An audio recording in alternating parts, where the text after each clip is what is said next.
anyone like vainer than me. Like, I'm not, do you know what? No, fudge this. I'm not vain. I'm appreciating God's work. God made me, so I'm appreciating it. Good job, God. Go, God. You did that.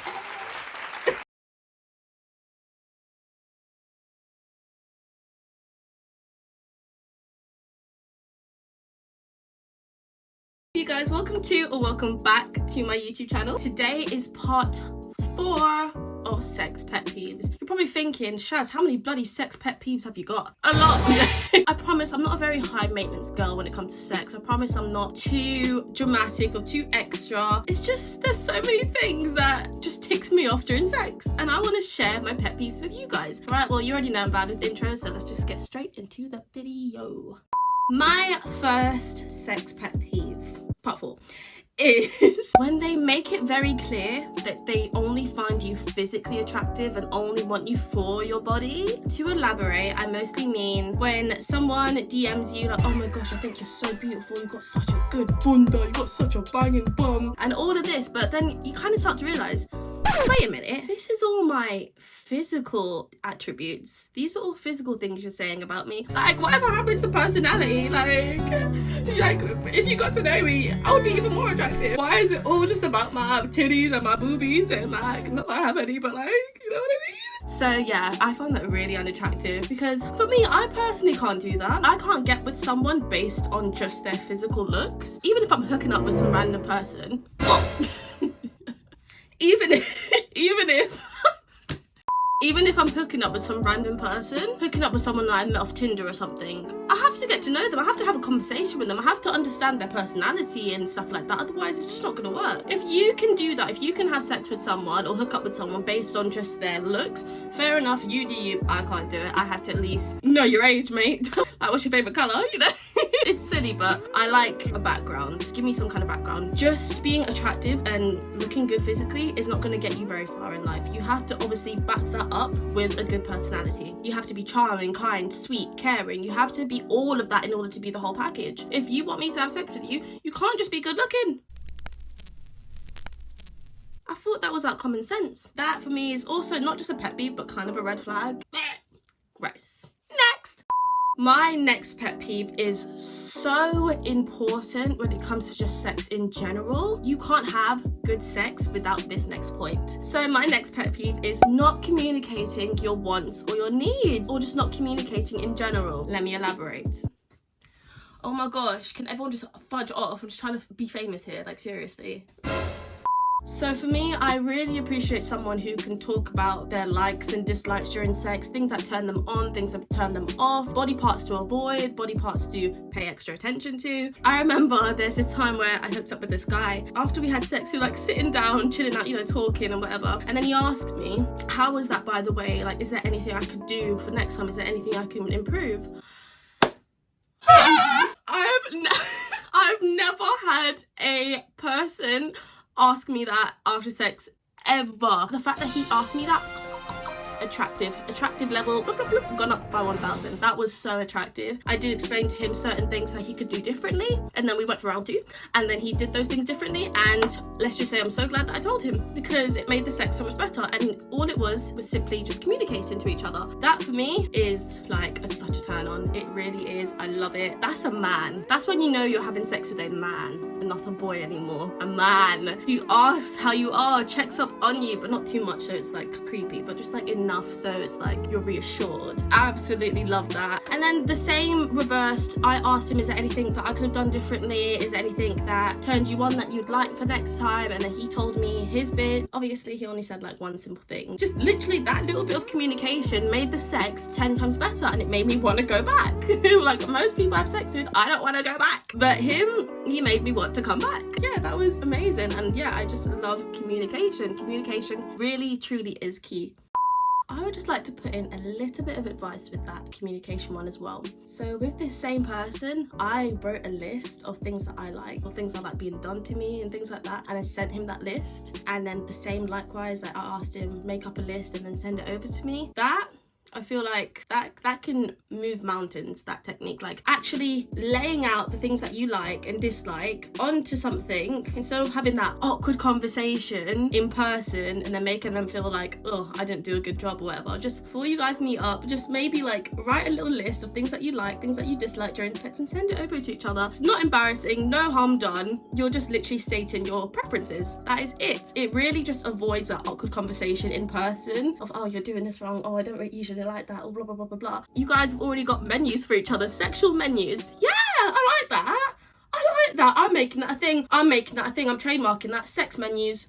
No one steal that from me. Seriously, no one steal that. I'm actually gonna sue if someone steals that. For real. I'm trademarking that. I don't know how, but maybe just this one little simple sex menu can elevate and change your sex life. I was at work and I was asking a friend of mine, really close friend, with the same age, what's one of your biggest pet peeves during sex? And she said my number one thing that most girls probably could agree with: no foreplay.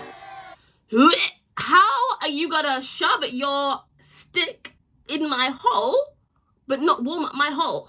This is where we come into the lecture of girls have boners too. Men, boys, if you're watching this, take a seat. I have some explaining to do. I would say the best statement for this scenario is out of sight, out of mind. What I mean by this is, for some reason, people completely neglect the fact that women also have and get boners too. This is a situation of out of sight, out of mind. Because for some reason, because you can't physically see a boner there, we don't have one. Unlike men, you guys obviously get an erection. That is a very obvious thing. You can feel the difference, you can see the difference. Therefore, you guys acknowledge that you have boners. But us females, we also do have boners. It is just inverted, basically. Indicators that you have a boner. You feel an arousal, some sort of arousal down below. You're wet, you're moist, you're slippery. That's another sign that you have a boner. Or your clitoris is so hard that you could no. Your vaginal area will feel a lot harder and firmer, should I say. I'll say firmer and tighter. Yeah, not harder. Foreplay is the most important thing that you need in order to get a female a boner. Different ways: giving her head, fingering her, rubbing her clitoris, toys, vibrators, so many different ways. Some girls even get stimulated by boob nipple play. But there's so many different ways for foreplay, and I feel like foreplay is so important before sex. I can't just jump straight into sex. I feel like foreplay is a nice little warm-up, you know, before actually going in for the sex. Going in for the intercourse. The whole cuddling, making out, the music in the background, like undressing, like kissing on each other's bodies, going down on each other, all of that is just, that's what makes sex. Sex isn't just it's not. It's all of those attributes, the sex combined. That to me is sex. So yes, foreplay, such an important thing. Please, please give your girl head or give your man head. Whatever way, I don't care what you're into, just give your partner head. Give him a good old finger. Why did anyone give me access to Wi-Fi, seriously, or access to a YouTube channel for that matter? But yeah, you get my point. Foreplay is the key to success and the key to an amazing sex life. So my next pet peeve is kind of more aimed towards men, because I do like women as well, but this is definitely more towards men because I've never really met a woman or heard of a woman who's had this issue. So men, hi, you're listening, sit down. Another pet peeve of mine when it comes to men is getting threatened by sex toys. Now this just isn't due to past experiences that I've had, but also like things I've heard from male friends as well. So I know that this isn't just like a one-man thing. I know that multiple men have this issue. So when I mean threatened by toys, I mean obviously threatened by sex toys. And I know some men personally who will not include sex toys into their sex life, like with their partner, because they for some reason feel intimidated by toys, because toys have a better chance, like vibrators and stuff, have a better chance of getting their girl off or letting them finish. And some men feel threatened and intimidated by sex toys, when I just don't see why that's an issue. I had an ex in the past. At first in the relationship, he did not want to use sex toys. He was just like, it defeats the whole purpose of sex. It's just, I literally have a penis here for you. Why would you not want to use my penis over a sex toy, basically? I really hope you guys understand what I'm saying, because I feel like I'm not really making sense. But once I just told him there's nothing to be intimidated by, let's just give it a shot, he was like, fuck it, let's give it a shot. Then we implemented implemented a vibrator into our sex life, and he realized why you shouldn't be intimidated by sex toys because it made him realize like it makes the sex better. It doesn't make me think, oh yeah, I love my vibrator more than his penis. No, I love them together. His penis plus my vibrator equals amazing orgasm, you know? So there's nothing wrong with having a few toys. It improves and builds on your sex life. So I never really understood why anyone would get intimidated or threatened by sex toys. They're sex toys. You're the real deal. Why are you getting threatened by a piece of plastic? Seriously? Grow up. That is another way how you know you're having sex with a boy and not a man. A man never gets threatened by a sex toy, a boy does. My final sex pet peeve for this video has to be no aftercare. I don't give a fudge if we are in a relationship or I just met you 20 minutes ago over Tinder. You are going to give me that aftercare. I don't care what relationship we have. You are going to give me cuddles and kisses and words of affection after we've had sex, because I have just given this vessel to you. I have opened up a very intimate part of my body to you. You're not just going to be like, all right, cool, see you later. I have respect for my body in that sense, and you're going to respect her too. Period. Whether it's a man or a woman, I definitely feel like it's important to provide kisses and cuddles and words of affection after sex. It makes the person just feel like really satisfied and really good, like they've done a good job, and like you feel grateful towards them basically. You know, you don't make them feel like just a hole, or you don't make them feel like just a stick basically to get off on. You've made them feel like a human being basically. It's really not that hard to just tell someone you are amazing, I loved your lingerie, I loved what you did in this position, I love when you called me this. Like just little things like that. Just appreciate that person that you've had sex with, appreciate your partner, appreciate the time that you just had. You've had this intimate time together. Just appreciate it, be grateful for it. And I feel like if a man was to tell me after sex, oh, you're so beautiful, I really enjoyed that, things like that, that would make me more prone to wanting to come back, compared to if a guy is like, all right, yeah, so basically the door's that way, and like, yeah, I'll call you an Uber if you want.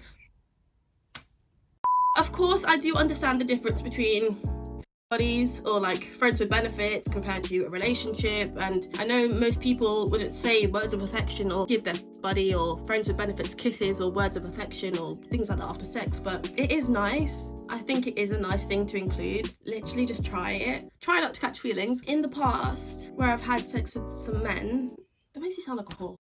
Getting with people and not having like the aftercare, and then being older and more developed and more mature, and then having that aftercare has made me realize, holy moly, like that is such an important part of sex. So many people think that sex is literally just vagina, penis, hole, insert, in and out. No, foreplay, intercourse, aftercare, that whole bundle is sex. If you include all of these aspects, you will have the best sex life of your life. I can promise you that.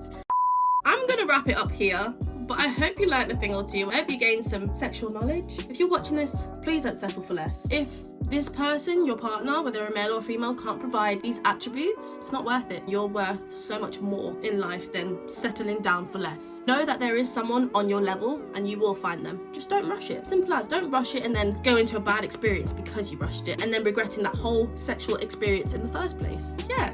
Don't rush, find your sexual soulmate. And the thing is, when I say sexual soulmate, this does not have to be a relationship. Sexual soulmate can just be someone you get along with sexually. And there is nothing wrong with that. Don't let anyone or anything tell you there's anything wrong with that. That's what we're here for. We're human beings here for this human experience. Experiment with your body, have fun, but please, please be safe. Please, I beg you. Oh my goodness. Please also remember there are STIs and STDs out there, and please, there are condoms. So please just wrap up. I beg you, wrap up. I don't need any more young patients coming in because they didn't have the correct knowledge from school. Thank you guys so much for watching, and I really hope you enjoyed. Subscribe if you learned anything, subscribe if you didn't, I don't care, just subscribe. I will see you in the next video. Thank you so much for watching. Have a great day, have a great week and weekend, whatever state or country or time you're watching this or wherever you're in. I love you very much and I appreciate you. Have a good day, everybody. Goodbye.